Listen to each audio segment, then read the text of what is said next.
오늘 원로 목사님을 통해서 저희들에게 주실 하나님의 말씀입니다.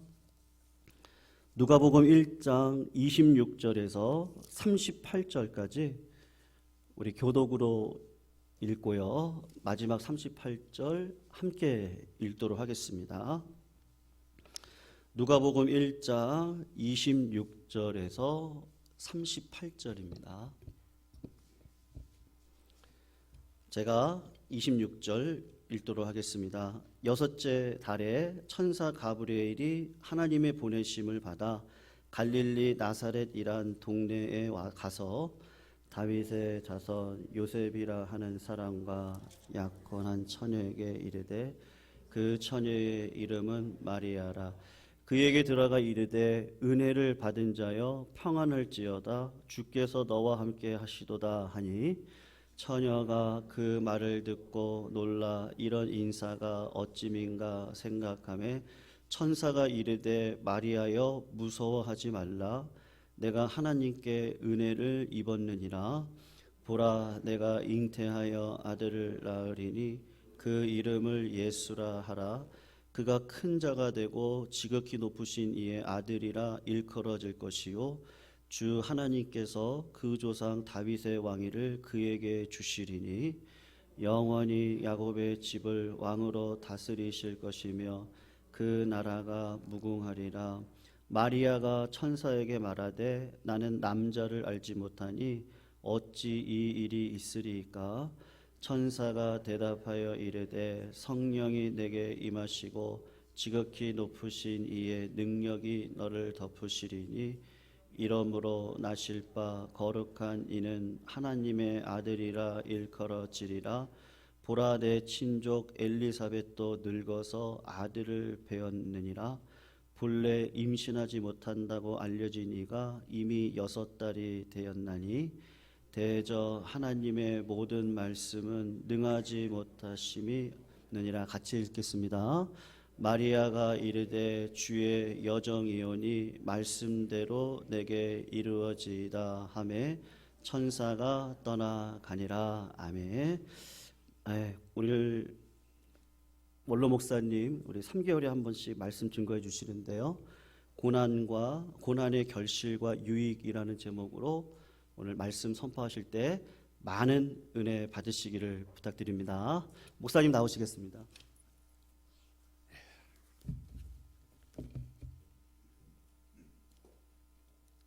할렐루야. 네. 자, 우리 아까 광고 전에 인사했지만은 다시 한 번만 이렇게 인사합시다. 하나님은 당신은 하면 조금 좀 뭐하니까 우리 장로님, 권사님 이렇게 칭호를 붙여서 우리 함께 인사합시다.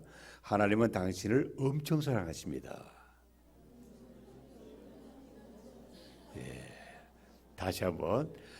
나도 당신을 사랑합니다.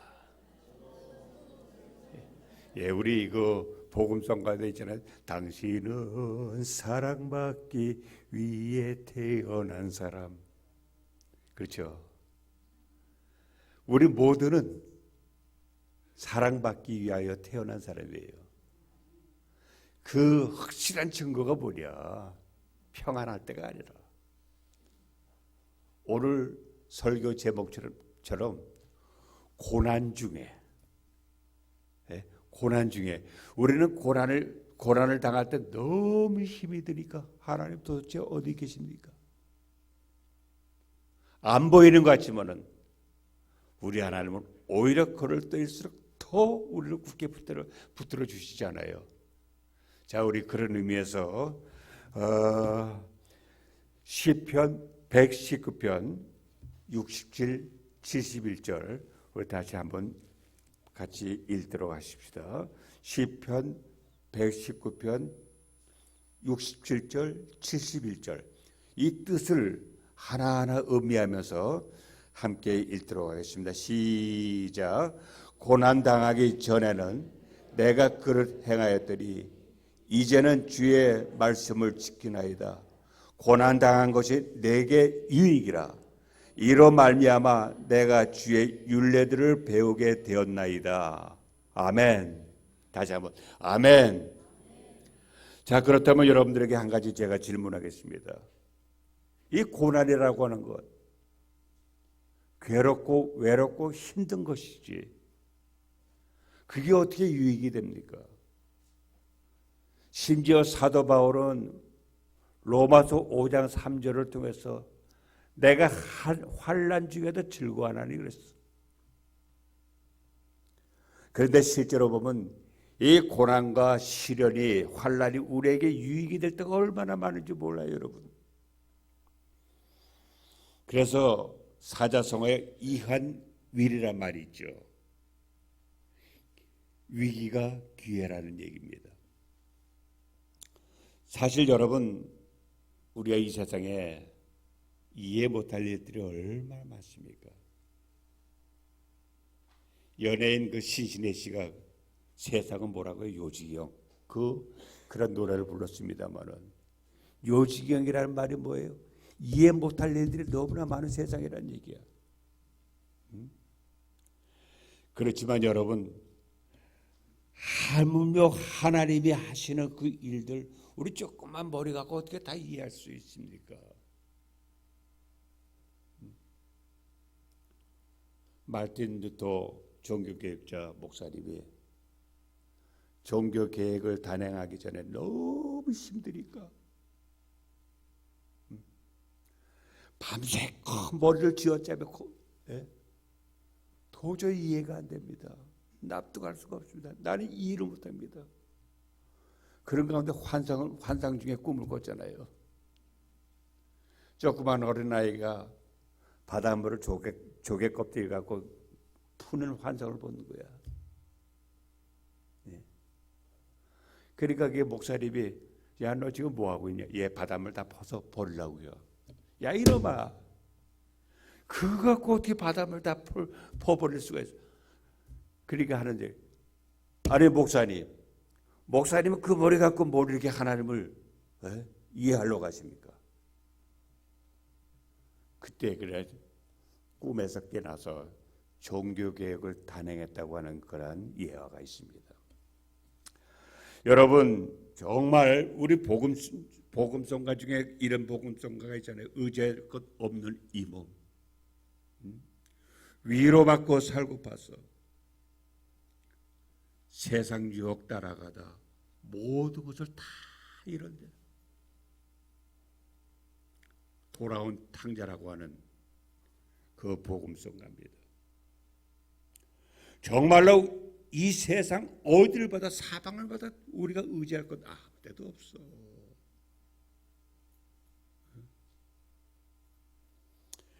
그렇지만 내 떡을 물에 던지라, 여러 날 후에 도로 찾으리라는 전도서 11장 1절에 있는 말씀과 같이, 내가 먼저 남에게 베풀 때, 내가 먼저 남에게 베풀 때 반드시, 이건 뭐 100% 틀림없이 우리에게 복이 임하게 되는데, 이것이 바로 예수님께서 우리에게 가르쳐서 가장 기본적인 예수님의 교훈 아닙니까? 그런데 여러분 보십시오. 예수님은 말씀만 하신 게 아니에요. 그렇지 않아요? 요한복음 13장 15절에서도 내가 너희에게 행했듯이 너희도 하게 하려고 내가 본을 보였다. 궁극적인 본이 뭡니까, 여러분? 정말로 구원받을 자가 아무도 없지만 어느 면으로 보나 여러분, 구원받을 만한 자가 하나도 없어. 저도 목사입니다만 사실 제 속을 까집어 보면 여러분 앞에 부끄러워서 나타나지 못해. 그럼에도 불구하고 이렇게 원로 목사가 된 후에 3개월에 한번 우리 담임 목사님이 허락하셔서 제가 이렇게 여러분들 앞에 다녔습니다만은, 정말 저뿐만 아니라 우리 모두가 마찬가지 아니에요. 그럼에도 불구하고 우리 하나님이 얼마나 우리를 사랑하시니, 이거 정말 이해할 수가 없는 일 아닙니까? 하나님의 은혜로 있을 데 없는 자, 고대물 왜 구속하는 나는 알 수가 없다잖아요, 여러분. 예수님께서 궁극적으로 이렇게 우리에게 모든 것을 다 주는 본을 보시기 십자가에 돌아가심으로 인해서 이처럼 예수님의 생애는 고난으로 시작해서 고난으로 마친 생애로서 오늘 본문에 나와 있는 이 말씀과 같이 예수님의 탄생한 당시 시대상을 보면 오늘 본문 21절, 27절 말씀에 나와 있는 내용을 보세요, 여러분. 혼전의 처녀가 외간 남자 아기를 가지게 되면 본인과 가족들에게 미치는 고통이 아주 심한 시대. 예수님께서 세상 구원을 위해서 오셨는데 그것도 처녀의 몸을 통해서, 그리고 예수님의 육신의 어머니 마리아가 해산이 임박해서 고향 그 베들레헴으로 가시다가, 참 여러분 보십시오. 예수님을 가르쳐 우리 뭐라 구세주라고 하지 말고 예수님을 만왕의 왕으로 칭호하잖아요. 그런 분이 이 세상에 오셨을 때 정말로 대환영을 해도 모자랄 텐데 해산할 여관이 꽉 차다 보니까 어디에 구유에 태어나신 거예요, 여러분. 이해가 됩니까, 여러분? 그러니까 이게 마리아도 나는 남자를 알지 못하는데 어떻게 이런 일이 있을 수가 있습니까? 가브리엘 천사장에게 질문을 하잖아요. 그때 가브리엘 천사장이 대저 하나님의 말씀은 능치 못함이 없다. 그리고 그 다음에 아주 중요한 말을 해요. 그의 잉태된 자는 성령으로 인간의 힘이나 지식으로 된 게 아니라 성령으로. 본문 37절과 마태복음 1장 20절에 보면은 그런 말씀했지만 여러분 우리 한번 인간적으로 다시 한번 생각해 봅시다. 남자를 모르는, 즉 남자 없는 임신이 가능하냐 이거예요. 이것 때문에 많은 사람들이 예수님을 사생아니 뭐 어쩌고 얘기들 많이 합니다만은 참 과학적으로도 생체 윤리학적으로도 가능치 않은, 타당치 않은 말입니다.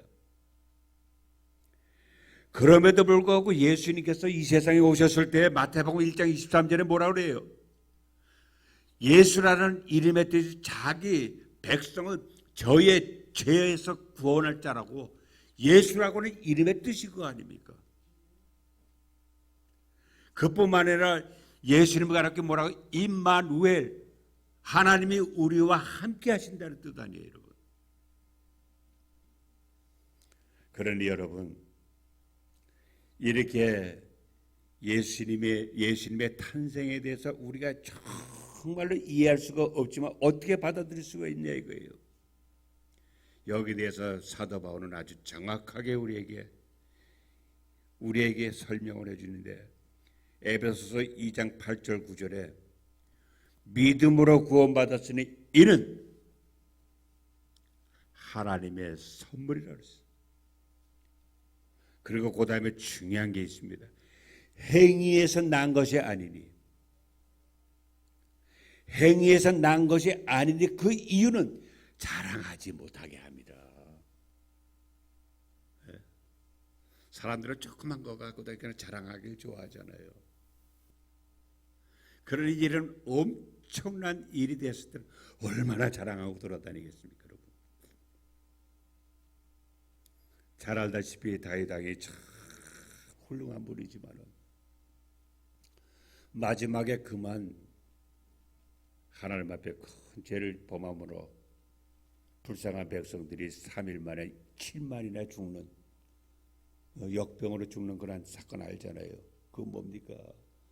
하나님께서 거의 다윗왕이 하나님이 시키지도 않았는데 그 전에는 하나님 앞에 조그만 일을 하나도 어찌하오리까 어찌하라고 여쭤보던 다윗이 거기선 여쭤보지도 않고 요압 장군에게 인구를 계수하라.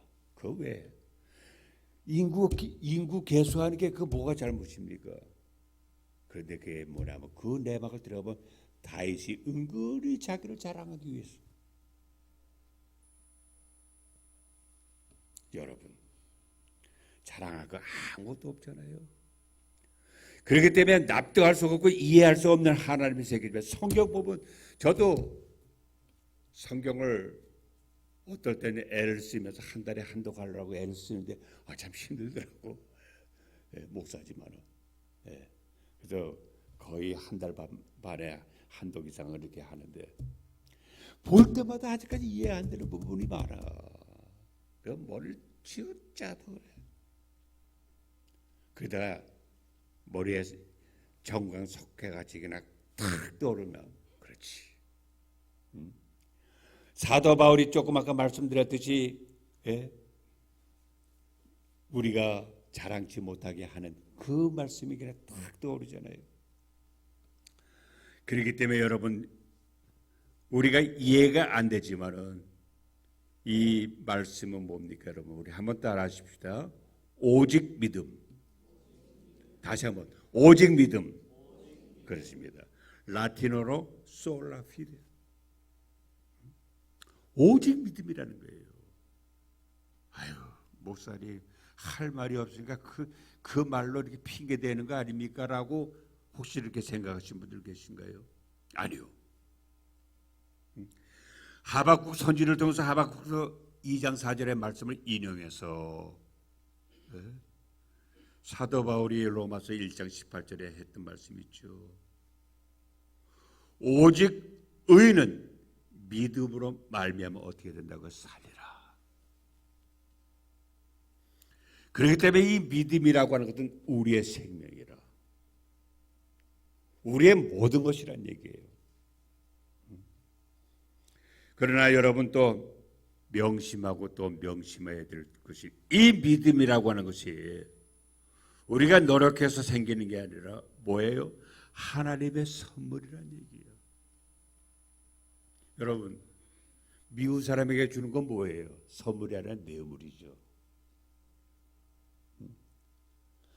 사랑하는 사람, 아끼는 사람, 그런 사람에게 주는 것은 선물 아닙니까? 참 여러분 이와 같이 하나님께서 우리에게 선물로 믿음을 주셨는데 그러나 여러분 명심하시기 바랍니다. 여기에는 반드시 희생이 따르고 고난이 동반한다는 얘기야. 그렇기 때문에 우리 믿는 성도들에게는요 이 고난과 역경과 환난과 시련이 괴로움 당하기 위해서 되는 게 아니라 우리를 더 한층 우리 함께 읽었던 그 시편 119편 67절 71절 말씀이 바로 거예요. 자 그래서 우리 예수님의 생애를 조금 아까도 말씀드렸지만 한마디로 요약해서 한 단어로 얘기하면 고난. 그런 의미에서 오늘 본문은 참 육신의 부모인 요셉과 마리아의 희생을 통해서 오늘 설교 제목 그대로 고난의 유익과 결실이 무엇인가를 우리에게 교훈을 해주고 있습니다. 요셉과 약혼한 마리아는 남자를 전혀 모르는 약혼을 했지만은 마리아가 왜 천사장 앞에 거짓말을 했겠습니까? 아니 어떻게 남자를 모르는 내가 아이를 낳을 수가 있습니까? 소스라치게 놀라잖아요. 놀라는 것도 당연한 일이죠. 혼전의 처녀가 임신하여 아이를 낳게 되면 어떻게 된다라고 하는 것 누구보다도 잘 알고 있었던 마리아 아닙니까, 여러분? 그런데 천사장의 말을 듣자 뭐라고 얘기합니까? 주의 여정이 오니 말씀대로 이루어지이다.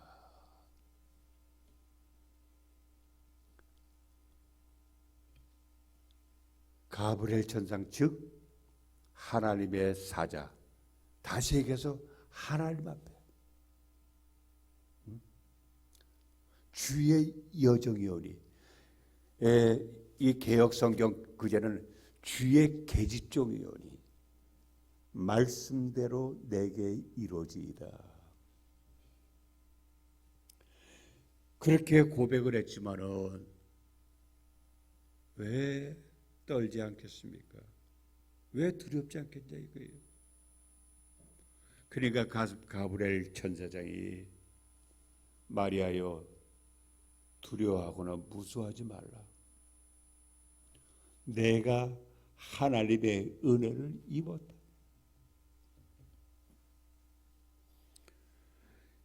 이 그러한 믿음과 용기를 주지 않습니까? 여기 마리아가 주의 여정이오니 말씀대로 이루어지다 하는 이 신앙 고백, 이건 대단한 고백 아닙니까? 다시 얘기해서 무슨 얘기예요? 말씀 안에서는 모든 것이 다 된다는 말씀 중심의, 말씀 위주의 신앙 고백이 아니라 이거예요. 이때 마리아의 나이를 추정을 하게 되면 나이가 안 나와 있잖아요. 정확하게 안 나와 있기 때문에 추정할 수밖에 없는데, 그때 당시 그 유대 풍습, 결혼 풍습에 의하면 14, 5세. 아마 지금으로 얘기하면 중학교 1, 2학년 정도.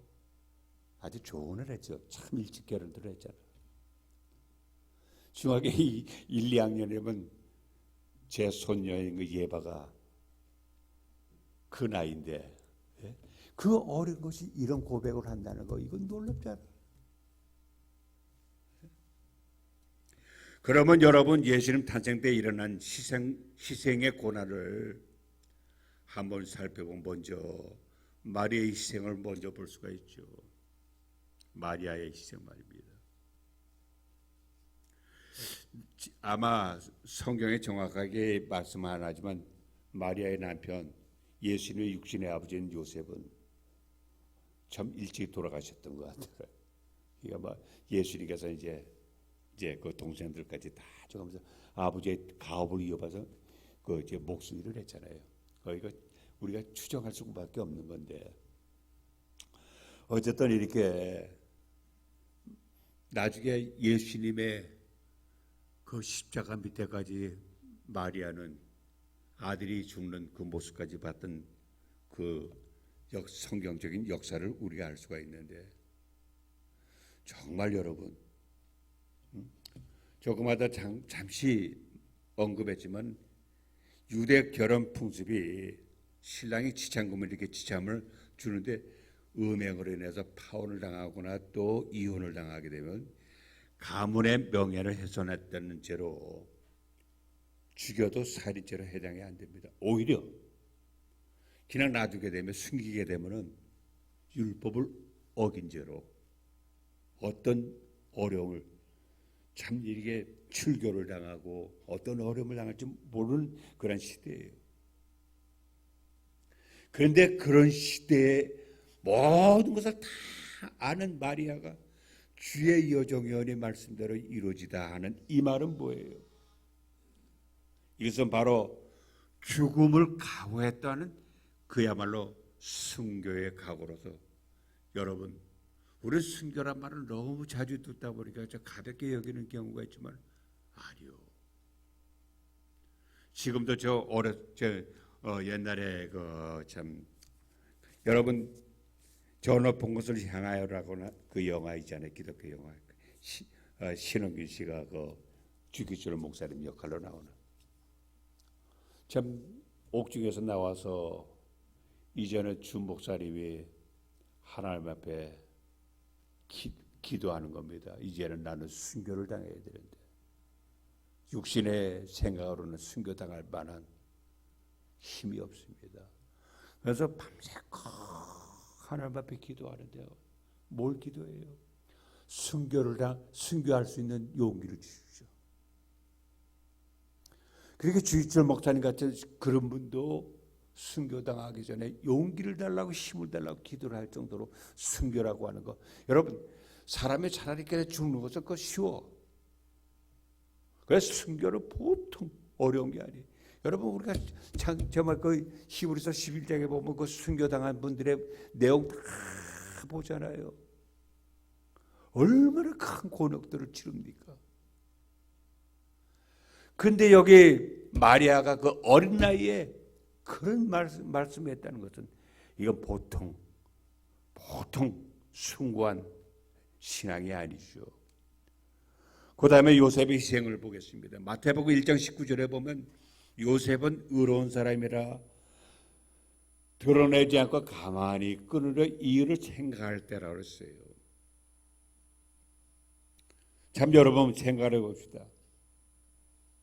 천사장이 나타나 태어날 아기에 대한 이름도 가르쳐 주면서 이 아기가 어떤 아기라는 것을 요셉에게 알려주기 때문에 그때야 비로소 요셉이 좋아했었지만은 자기가 약혼한 여인이 다른 사내에 아이를 가졌다. 여러분 이거 막말로서 미치고 팔달 뛸 일 아닙니까?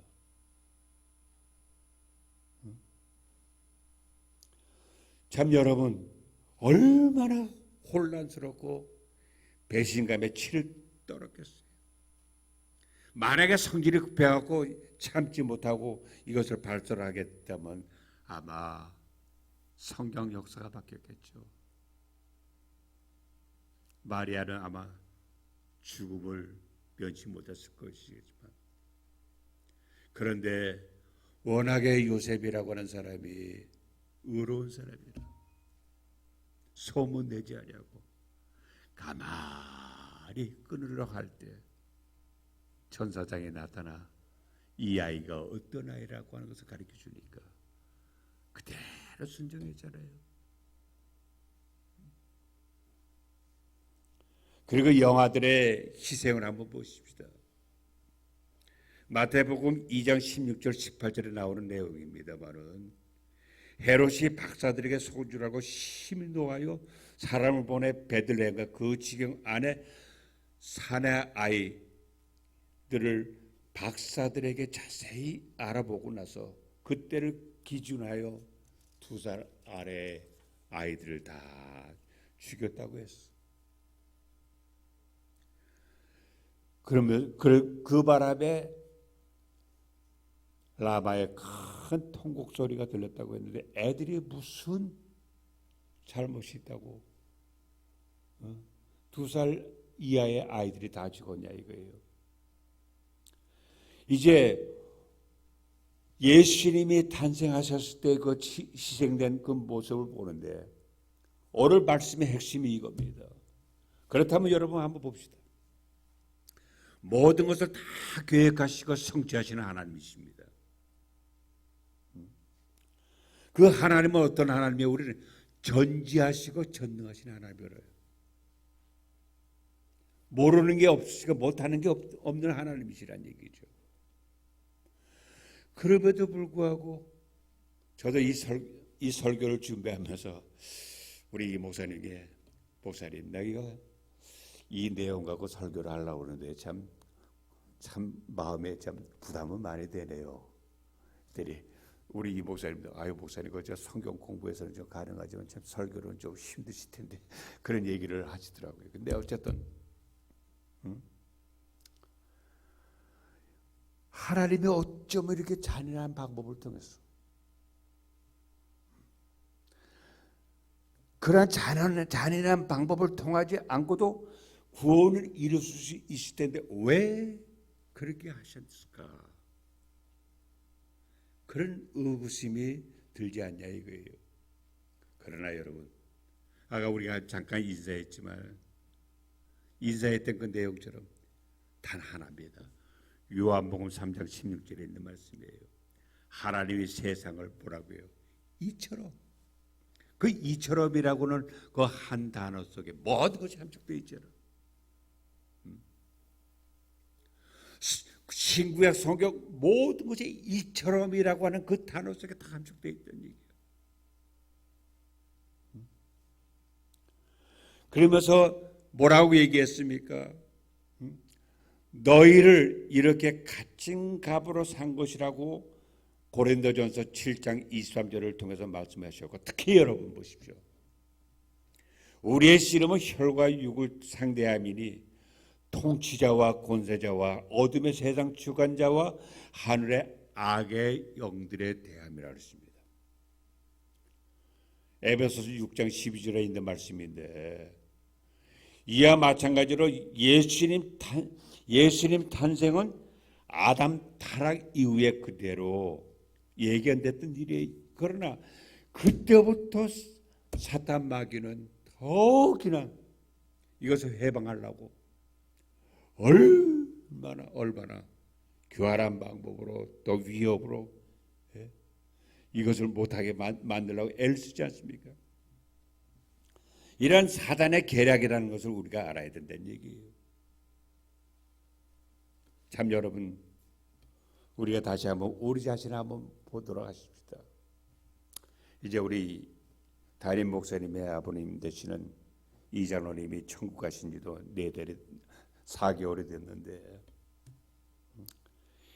2022년 너를 보내는 12월 마지막 주간에 우리 담임 목사님의 선친 되시는 이한희 장로님이 지병으로 오랫동안 투병을 하고 계셨죠.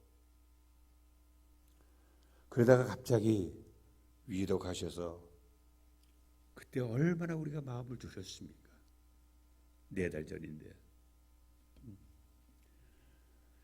이제 임종 준비를 하라고 주치의 소견이 나왔지만은 그때도 장로님은 코마 상태에 계셨죠.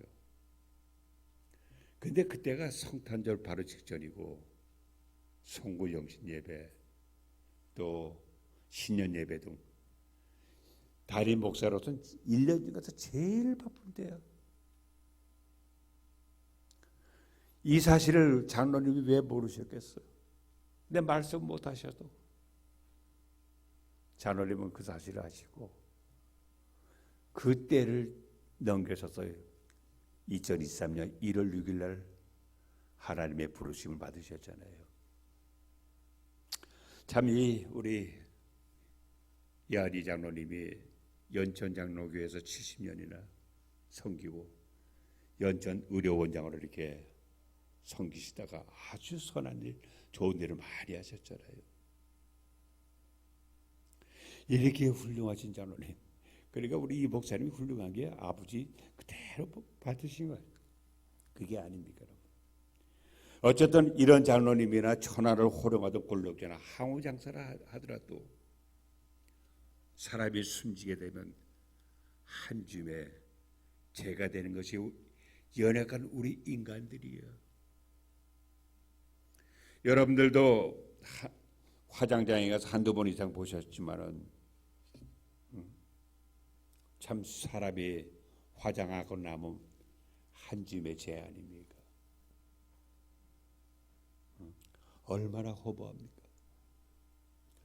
오죽하면 야고보 장로는 야고보서 4장 14절을 통해 너희는 잠시 비었다 없어지를 안겠니라 그러잖아요.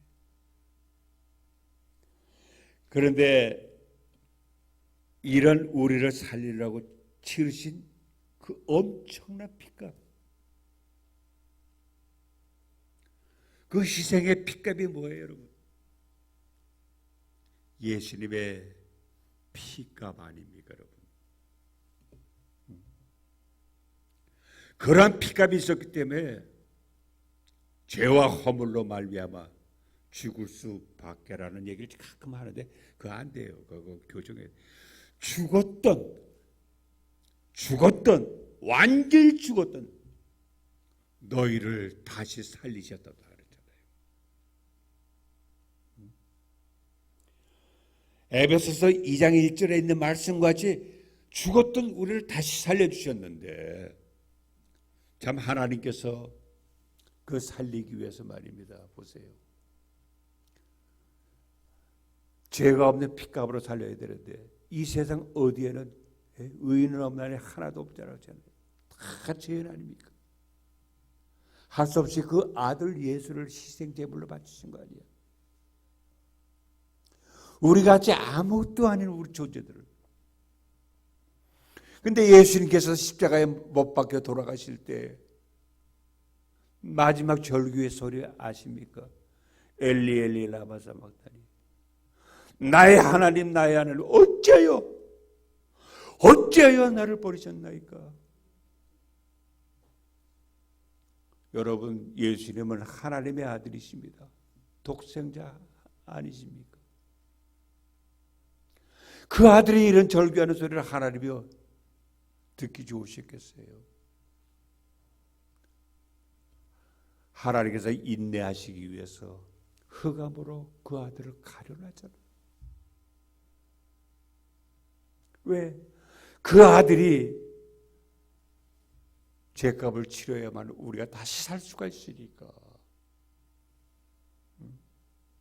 사랑하는 여러분들이요, 이제 23년도 종료주일이나 고난주간이나 부활주간 다 4월달에 다 포함되어 있잖아요. 종료주일은 3월 마지막이지만 이제 다 지났습니다. 고난주간 다 지나고 부활절 다 지났어요. 그렇다고 해서 고난이 끝나는 건 아니지 않습니까? 주님 오실 그날, 주님께서 우리를 개개인적으로 부르시는 그날까지 크고 작은 고난은 계속 남아있기 때문에 우리는 여러분 평소에 예배에 충실해야 되고 또 말씀을 보는 일에 충실해야 되고 기도에 충실해야 되는 것은 고난을 미리미리 다 예비해야 된다는 얘기예요. 왜 그렇습니까? 내게 큰 고통을 더하시면 내게 평안을 주려 하심이라고 했던 이사야서 38장 17절에 있는 말씀을 보면은요, 히스기야 왕의 기도입니다. 결론적으로 그 기도 내용을 잠깐 보게 되면요, 아수르의 사네립 왕이라는 악독한 왕이죠. 18만 5천 명이나 되는 대군을 이끌고 쳐들어옵니다. 그러나 히스기야 왕은 그들을 대항할 수 있는 힘이 없으니까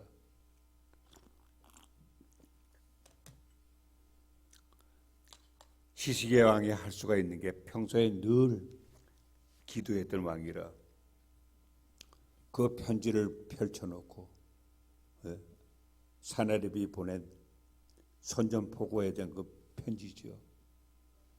하나님 앞에 간절히 기도하잖아요. 그랬더니 아침에 일어나 보니까 18만 5천 명이 다 송장이 되어버렸어. 이길 승산 1도 없는데 완전히 승리했죠. 그런데 이게 웬일입니까? 그만 죽을 병에 걸려 히스기야 왕이 지금 죽게 됐다는 얘기예요. 그렇게 기도했는데 이기야 하더니 또 죽을 병에 걸리게 하니 참 여러분 생각을 해보세요. 정말로 이런 일을 당했어도 역지사지라고 한번 입장을 바꿔놓고 생각해 보십시오. 그래도 히스기야 왕은 포기하지 않고 하나님 앞에 기도했잖아요. 그 기도한 결과 15개월이 아니라 15년의 생명 연장을 받는 그러고 나서 하나님 앞에 너무 감사해서 기도의 내용이란 얘기예요. 그렇기 때문에 아까 우리가 같이 합독했던 시편 119편 71절에 고난당하는 것이 내게 유익이라. 이로 인하여 내가 주의 율례를 배우게 됐다라고 말씀했습니다. 이제 사랑하는 여러분들이요, 오늘 이 말씀 예수님의 탄생 때 받았던 그 고난을 통해서, 마리아와 요셉이 당했던 고난을 통해서 우리는 다시 한번 우리 주님께서 왜 우리에게 고난을 주셨는지 그 고난에 대해서 다시 한번 생각해 봅시다. 그래서 로마서 8장 18절의 말씀을 결론으로 말씀을 드리면, 현재의 고난은 장차 나타날 영광과 뭐라고요? 비교할 수가 없다. 그 개혁성경 이전에는 좋기라는 말이 있어. 좋기 비교할 수가 없다 그랬어. 사랑하는 여러분, 이렇게 우리에게 하나님이 이런 귀한 말씀을 주셨기 때문에 이 모든 그 이유가 뭡니까? 로마서 13장 10절에 있는 말씀같이 사랑은 율법의 완성이라고 그랬어요. 이제 우리 서로 사랑하는 의미에서 결단하는 마음으로 하나님 앞에 우리 다 같이 일어나셔서 찬송가 254장